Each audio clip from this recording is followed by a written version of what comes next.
ہم پہلے بھی کئی دفعہ بات کر چکے ہیں، یہ ہمارے ایک عدالتی نظام کے اوپر ایک کویسچن مارک ہے.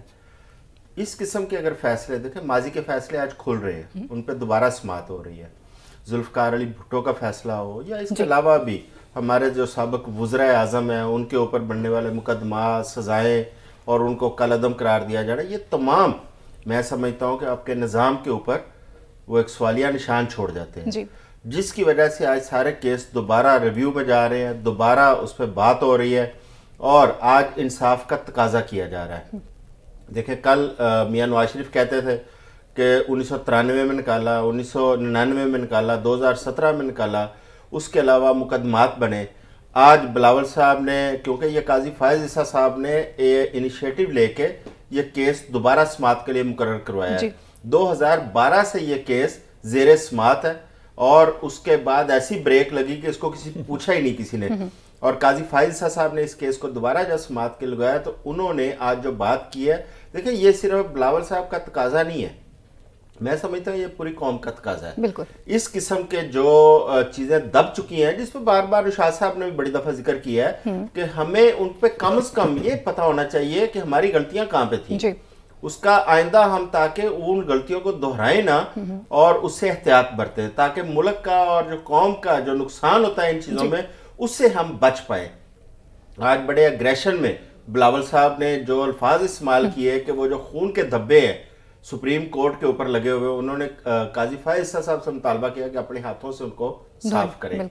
تو یہ نوبت نہیں آنی چاہیے تھی. دوسرا، اب دیکھیں الیکشن انتخابی ایک مہم کا آغاز جو بظاہر تو ہمیں حلقوں میں نظر نہیں آتا، کہیں کہیں جلسے نظر آ رہے ہیں اور وہ بھی زیادہ پیپلز پارٹی کے. اچھا، ان جلسوں میں ابھی تک ماحول نہیں بن پا رہا انتخابی.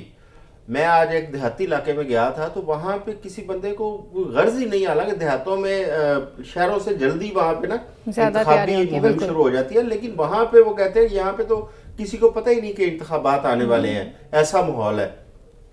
یہ انتخابی عمل ابھی تک کیوں نہیں شروع ہو پا رہا یا ہماری سیاسی جماعتیں کیوں نہیں ایکٹیو ہو رہی؟ اس کی وجہ یہ ہے کہ بیانیے نہیں ہے.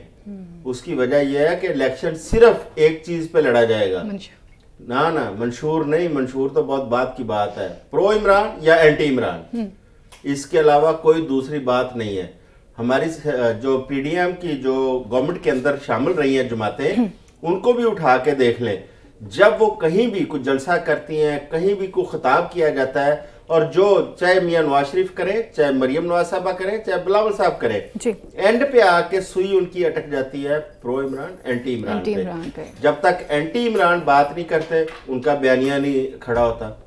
ٹھیک ہے، اب الیکشن کے لیے آپ کو کوئی پلان دینا پڑتا ہے، آپ کو اپنی سابقہ جو کارکردگی ہے اس کو بیان کرنا پڑتا ہے. مستقبل کے حوالے سے آپ کے پاس کون کون سے ایسے منصوبے ہیں جس سے آپ اس قوم کو، اس ملک کو کھڑا کریں گے، اس کو فائدہ پہنچائیں گے، وہ آپ کو منصوبے دینے پڑتے ہیں. لیکن ابھی تک وہ تکمیل کے مراحل میں سے گزر رہے ہیں سب کے منشور. ابھی تک وہ منشور جو ہے وہ مستری ان پہ کام کر رہے ہیں. جب وہ کام مکمل ہو جائیں گے تو پھر وہ ہمارے سامنے آئیں گی، اینٹیں شیٹیں لگ رہی ہیں، دم پہ رکھے وہ دم بھی لمبا ہوتا جا رہا ہے. بیانیے بنانے کی کوشش کی جا رہی ہے لیکن بیانیے بن نہیں پا رہے. دوسرا، میں کل بھی ایک عرض کر چکا ہوں کہ حصہ بقدر جسہ کی بھی ایک لڑائی چل رہی ہے.